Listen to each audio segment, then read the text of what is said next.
皆さんごきげんよう、上川薫です。今回取り上げる話題は、ウクライナのゼレンスキー大統領が日本でオンライン演説を行いました。このオンライン演説についての総評を行っていこうと思います。まず最初に評価から述べておきますが、私は高評価をしています。なぜならば、今回のゼレンスキー大統領の演説においては、他の国では見られなかった特徴というものが一つあります。それは、その国に対する批判の言葉というのが今回の演説の中では全く見当たらないように思えたからです。例えば、ドイツの例を挙げるとすると、ドイツにおいてはロシアに対するエネルギー依存というものが非常に強く、ドイツがロシアに対して何か批判的、文句を言えるような立場になくなってしまっている。それについて他の国から様々な面で安全保障上の問題があると指摘をされたにもかかわらず、ドイツは常に経済が大事だといった話をして、全く聞き耳を持ってくれなかったという話をドイツでの演説では行っていました。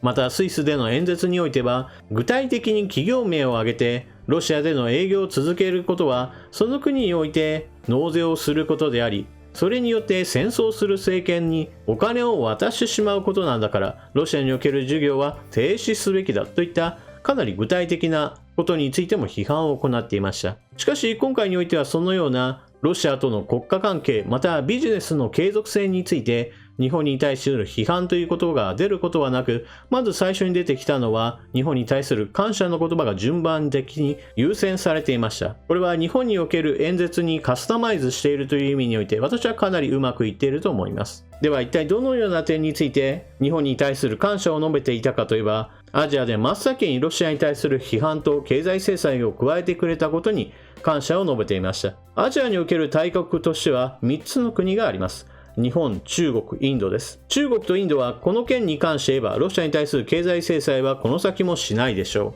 う。むしろ中国について言えば今後支援をするかどうかというのが世界的な注目を集めているぐらいです。一方においてインドはソ連時代からの深いつながりがあり、また対中国戦略上においてインド・ロシアというこの軍事的な関係を持つことによって対中政策の基本政策にしています。ですからロシアのやっていることに関しては基本的に我関せずといった立場を取りがちになりやすい国です。そのような状況にあって G7 の一角であり、そしてアジアにおける経済大国である日本がロシアに対する経済制裁を実施しているというのはウクライナにとっては非常に良いことなのです。一方で経済政策だけしかしていないじゃないかみたいな批判は行っていません。例えば EU におけるオンライン演説においては飛行禁止区域を設定してくれという話を非常に強く訴えかけていました。これは軍事的な支援が必要だという話をしていて、軍事的な支援をしない EU に対する批判を行っていたのです。そういった意味において日本に対してそのような軍事的な援助を求めていない背景というのは、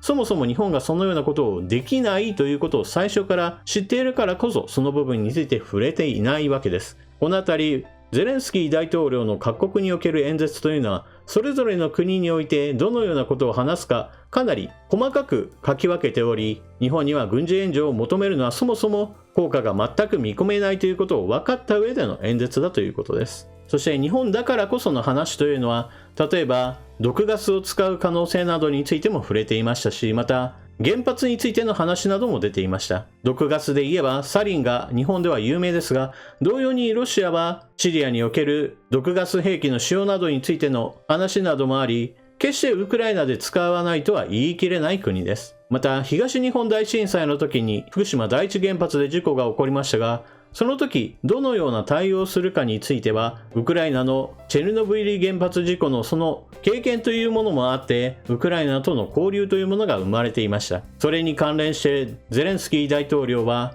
帰りたくても帰れないような状態になった人たちがたくさん生まれている。それらの人たちが元の家に帰りたいという気持ちは日本の人たちもきっと分かってくれるはずだという話をしていました。これは現在ウクライナにおいてはそうした原発事故が起こって多くの人たちが追われているわけではなく、戦争によって多くの人たちが国外へと脱出しなければならないような状況になっています。当然のようにこの戦闘状態が収まらない限りは国外に逃れた人は自分の家に帰ることは決してできません。そのような人たちがすでに300万人、400万人へと膨らもうとしている状態のことを日本の人たちであればその辛さというものが共有できるはずだと訴えかけているわけです。また国連に関連しては現在ロシアの侵略に対して全く歯止めが効かないような状態になっています。この件に関してゼレンスキー大統領は国連改革に日本も協調して取り組んでほしいという訴えかけを行っています。実際問題、新しい国連をどこかに作るよりも、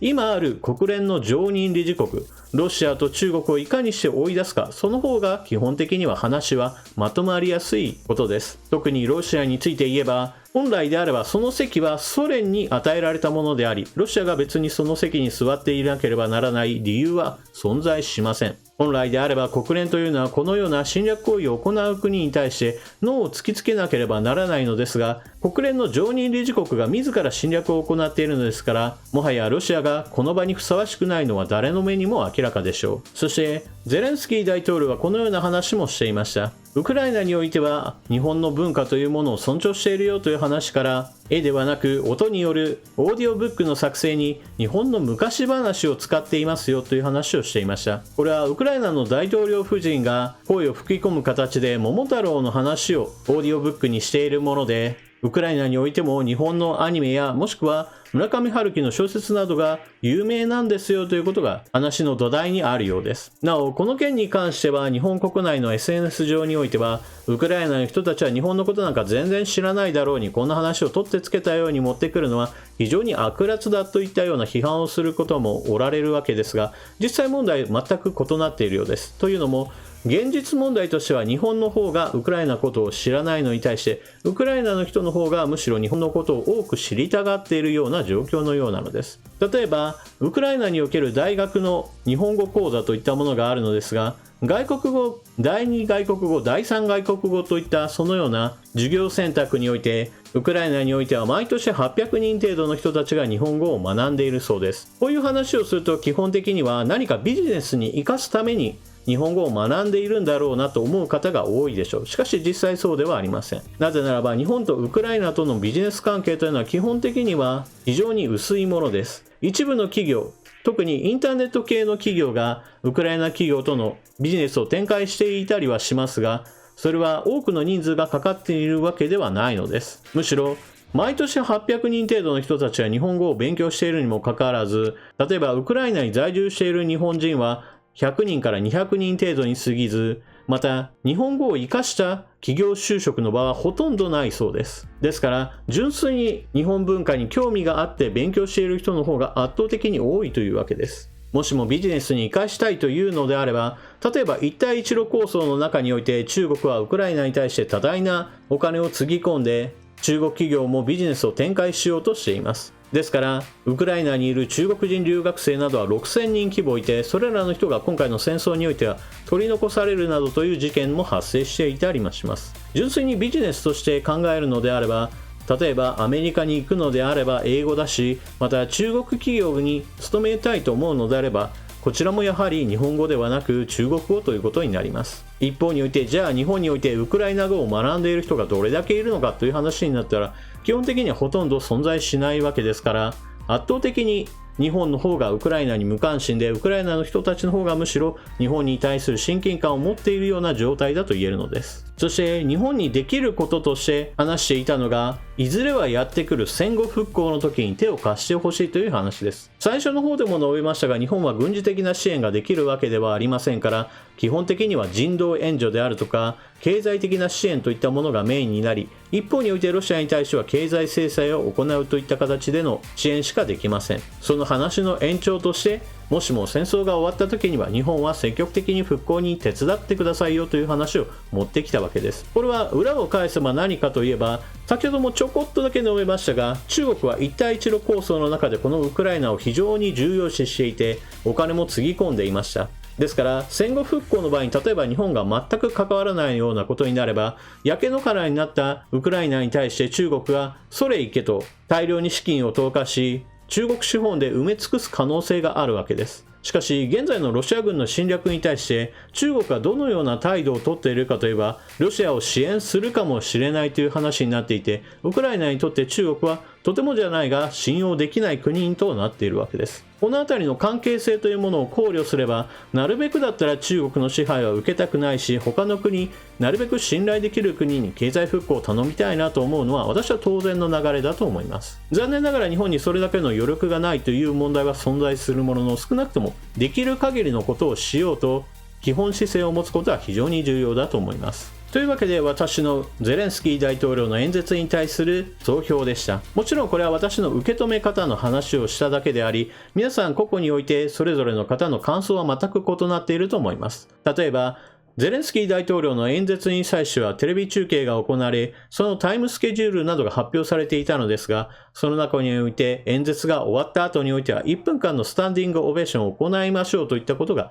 表示されていました。この予定表を見て、話の内容もわからないのにスタンディングオベーションを予定の中に組み込むなんて日本らしいし、まるで心のこもっていない対応だといった風なことを言う人もいます。これに対しては一つ話しておかなければならないことというのは、日本においてはロシアに対する非難決議に反対した政党というものも存在しますし、また国会議員の中にはロシアによる侵略についてロシアの意見を聞け、ロシアの立場をもっと尊重しろ、経済政策などするな、日本の国益から考えればロシアにこのような経済制裁を行うのは間違っているというような話をする国会議員などがいますから、そのような人物にいることを考慮してみんなでスタンディングオベーションをしましょうねとわざわざ言わなければならないのが日本の残念な現状だと言えるでしょう。もしくは日本に対してこのような話をするんであれば、もっと地面に頭をつけるぐらいのそのぐらいの誠意を見せろみたいなことを言う人もいますし、